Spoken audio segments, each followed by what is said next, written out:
High friends, എല്ലാവർക്കും scorers മൈലിലേക്ക് സ്വാഗതം. ഓക്കെ ഫ്രണ്ട്സ്, വീഡിയോയിലെടുക്കാം. അങ്ങനെ മക്കളെ, കേരള ബ്ലാസ്റ്റേഴ്സ് മോഹൻ ബഗാനെയും തോൽപ്പിച്ചു. അങ്ങനെ 3 പോയിന്റ് നേടിക്കൊണ്ട് ഇപ്പോൾ ISL പട്ടികയിൽ 12 മത്സരങ്ങൾ കളിച്ചു പൂർത്തിയാക്കി. അങ്ങനെ 26 പോയിന്റ് നേടിക്കൊണ്ട് ഒന്നാം സ്ഥാനത്താണ് കേരള ബ്ലാസ്റ്റേഴ്സ് നിൽക്കുന്നത്. അതുപോലെ തന്നെ കളിയുടെ കാര്യം പറയുകയാണെങ്കിൽ രണ്ട് ടീമും നല്ല രീതിയിലുള്ള കളിയൊന്നും കളിക്കളത്തിൽ കാഴ്ചവെച്ചിട്ടില്ല. അതുപോലെ തന്നെ മോഹൻ ബഗാന്റെ സൈഡിൽ നിന്ന് നമ്മൾ പ്രതീക്ഷിച്ച ആ ഒരു പെർഫോമൻസ് ഒന്നും അവർ കളിക്കളത്തിൽ കാഴ്ചവെച്ചിട്ടില്ല. കാരണം ഓൾറെഡി അവർ ഗോവയുമായിട്ട് പരാജയപ്പെട്ടിട്ടാണ് കളിക്കളത്തിൽ വരുന്നത്. അതുകൊണ്ട് അവർ വീക്കാണ് നമുക്കറിയാം. എങ്കിലും മോഹൻ ബഗാൻ എന്ന് പറഞ്ഞ ഒരു സ്ക്വാഡിൽ നിന്ന് നമ്മളൊരു കളി പ്രതീക്ഷിക്കുന്നുണ്ടല്ലോ, ആ ഒരു കളിയൊന്നും കളിക്കളത്തിൽ അവരൊരിക്കലും കാഴ്ചവെച്ചിട്ടില്ല. കാരണം ഫസ്റ്റ് ഹാഫ് തന്നെ എടുത്തു നോക്കിക്കഴിഞ്ഞാൽ നമുക്ക് മനസ്സിലാവും, ഒരു ഷോട്ട് ഓൺ ടാർഗറ്റ് അല്ലെങ്കിൽ ഒരു ഷോട്ട് പോലും കേരള ബ്ലാസ്റ്റേഴ്സിന്റെ പോസ്റ്റിലേക്ക് മോഹൻ ബഗാൻ കാഴ്ചവെച്ചിട്ടില്ല. മറിച്ച് ബ്ലാസ്റ്റേഴ്സിലേക്ക് നോക്കിക്കഴിഞ്ഞാൽ 9 ഷോട്ടുകളും അതിൽ 2 ഷോട്ട് ഓൺ ടാർഗറ്റാണ് ബ്ലാസ്റ്റേഴ്സ് കാഴ്ചവെച്ചിട്ടുള്ളത്. അതുകൊണ്ട് തന്നെ സെക്കൻഡ് ഹാഫും ഫസ്റ്റ് ഹാഫും കമ്പയർ ചെയ്യുന്ന സമയത്ത് കേരള ബ്ലാസ്റ്റേഴ്സ് വളരെ അറ്റാക്കിംഗ് ഫീൽഡ് വളരെ ഹൈ ആയിരുന്നു ഫസ്റ്റ് ഹാഫിൽ. സെക്കൻഡ് ഹാഫിലൊക്കെ വന്നപ്പോൾ ഫസ്റ്റ് ഹാഫുമായിട്ട് കമ്പയർ ചെയ്യുന്ന സമയത്ത് കേരള ബ്ലാസ്റ്റേഴ്സിൻ്റെ ഫസ്റ്റ് ഹാഫുമായിട്ട് കമ്പയർ ചെയ്യുന്ന സമയത്ത് സെക്കൻഡ് ഹാഫ് കുറച്ച് വീക്കായിരുന്നു. കേരള ബ്ലാസ്റ്റേഴ്സ് കുറച്ച് ഡിഫൻസീവ് ഫീൽഡിലേക്ക് പോയി എന്ന് പറയാം. പക്ഷേ ആ ഒരു സമയത്ത് മോഹൻ ബഗാൻ കുറച്ചും കൂടി അറ്റാക്കിംഗ് ഫീൽഡ് അവരുടെ ഫസ്റ്റ് ഹാഫുമായിട്ട് കമ്പയർ ചെയ്യുന്ന സമയത്ത് അവരുടെ അറ്റാക്കിംഗ് ഫീൽഡ് എന്ന് പറയുന്നത് സെക്കൻഡ് ഹാഫിൽ അവർ കുറച്ചുകൂടി ഇംപ്രൂവ് ചെയ്തിട്ടുണ്ട്. ബ്ലാസ്റ്റേഴ്സിൻ്റെ ഫസ്റ്റ് ഹാഫ് നോക്കുകയാണെങ്കിൽ അറ്റാക്കിംഗ് ലെവൽ എന്ന് പറയുന്നത് വളരെ ഹൈ ആയിരുന്നു. സെക്കൻഡ് ഹാഫുമായിട്ട് കമ്പയർ ചെയ്യുന്ന സമയത്ത് ഫസ്റ്റ് ഹാഫാണ് അറ്റാക്കിംഗ് ലെവൽ വളരെ ഹൈ. സെക്കൻഡ് ഹാഫിലേക്ക് വന്ന സമയത്ത് അറ്റാക്കിംഗ് ലെവൽ കുറച്ച് കുറഞ്ഞു. എങ്കിലും 2 ബിഗ് ചാൻസുകൾ സെക്കൻഡ് ഹാഫിൽ കിട്ടിയിരുന്നു. പക്ഷെ അത് രണ്ടും മിസ്സാക്കി കളഞ്ഞു. കിട്ടുന്ന ആ ഒരു അവസരങ്ങൾ ആ ഒരു ടൈമിൽ മുതലാക്കാൻ ബ്ലാസ്റ്റേഴ്സിന് സെക്കൻഡ് ഹാഫിൽ സാധിച്ചില്ല. ഈ ഒരു കളിയിൽ അത് വളരെ നെഗറ്റീവ് പോയിന്റ് ആണ്. സെക്കൻഡ് ഹാഫിൽ 2 നല്ല ബിഗ് ചാൻസുകൾ കിട്ടിയിട്ട് അത് രണ്ടും മിസ്സാക്കി കളഞ്ഞു. അതിൽ ഒന്നുപോലും ഗോളാക്കാൻ ബ്ലാസ്റ്റേഴ്സിന് സാധിച്ചിട്ടില്ല. നമ്മൾ ഈ കളിയിൽ എടുത്തു പറയേണ്ട ഒരു താരം എന്ന് പറയുന്നത് അസറാണ്. What A performance! അത്രയ്ക്ക് നല്ല പെർഫോമൻസ് ആണ് അദ്ദേഹം കളിക്കളത്തിൽ കാഴ്ചവെച്ചത്. കാരണം 89 മിനിറ്റാണ് അദ്ദേഹം കളിച്ചത്. ആ 89 മിനിറ്റിൽ അദ്ദേഹം 3 കിഡിലൻ കീ പാസുകളാണ് നൽകിയത്. അതുപോലെ തന്നെ അദ്ദേഹത്തിന്റെ അക്യൂറേറ്റ് പാസിംഗ് ലെവൽ എന്ന് പറയുന്നത് 36 പാസുകളാണ് അദ്ദേഹം കൊടുത്തത്. അതിൽ 34 വളരെ അക്യൂറേറ്റ് ആയിട്ടാണ് കൊടുത്തത്. അങ്ങനെ അദ്ദേഹത്തിന്റെ അക്യൂറേറ്റ് പാസിന്റെ ശതമാനം പറയുകയാണെങ്കിൽ 94%. അങ്ങനെ പറഞ്ഞു കഴിഞ്ഞാൽ അദ്ദേഹം കൊടുത്ത പാസുകളൊക്കെ വളരെ കറക്റ്റ് ആയിക്കൊണ്ടാണ് നമ്മുടെ പ്ലേയേഴ്സിലേക്ക് അദ്ദേഹം എത്തിച്ചു കൊടുത്തത്. അത്രയ്ക്ക് 36 പാസിൽ നിന്ന് 34 പാസും വളരെ കറക്റ്റായിട്ടാണ് മറ്റു പ്ലേയേഴ്സിലേക്ക് അദ്ദേഹം എത്തിച്ചു കൊടുത്തത്.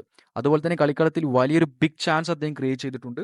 അതുപോലെ തന്നെ അദ്ദേഹം 13 ഗ്രൗണ്ട് ഡ്യൂവലിൽ നിന്ന് 10 ഗ്രൗണ്ട് ഡ്യൂവൽ വളരെ നല്ല രീതിയിലാണ് അദ്ദേഹം വോൺ ചെയ്തെടുത്തത്. അതുപോലെ തന്നെ അസറിന്റെ പൊസിഷൻ ലോസിലേക്ക് വരുന്ന സമയത്ത് 89 മിനിറ്റാണ് അസർ കളിച്ചത്.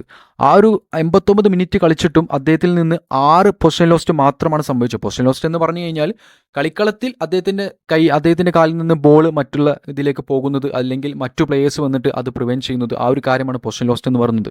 ആ ഒരു സംഭവം കളിക്കളത്തിൽ 6 തവണ മാത്രമാണ് സംഭവിച്ചിട്ടുള്ളത്. അതുപോലെ തന്നെ കളിക്കളത്തിൽ 4 ഇന്റർസെപ്ഷനുകൾ ചെയ്തു. അതുപോലെ തന്നെ 8 ടാക്ലിങ്ങും അതുപോലെ തന്നെ ഒരു ക്ലിയറൻസും അദ്ദേഹം പൂർത്തിയാക്കിയിട്ടുണ്ട്.